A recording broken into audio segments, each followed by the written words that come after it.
എന്റെ മകൻ കൂട്ടാൻ മാത്രം പഠിച്ചാ മതി. ഭൂമിയുടെ സ്പന്ദനം കണക്കിലല്ല, മണ്ണിലാ.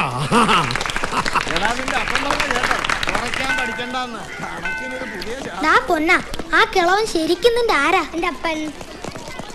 അയ്യോടെ പൊന്ന, ഞാൻ വിചാരിച്ച ആ പാപ്പോയി എങ്കിലാ നിന്റെ അപ്പനെന്ന്. കിളവന്മാർക്ക് എങ്ങനെയാടാ പിള്ളേരുണ്ടാവുക? കാന്തം പറയുവാ കുഞ്ഞിപ്പാപ്പ എന്റെ അപ്പനല്ല മുത്തശ്ശനാന്ന്. അവനാള് തുറപ്പനാണല്ലോടാ. അവന്റെ മുത്തശ്ശി അവരോട് പറഞ്ഞിട്ടുണ്ട് പോലും 50 വയസ്സുള്ള കുട്ടികളുണ്ടാവത്തില്ല.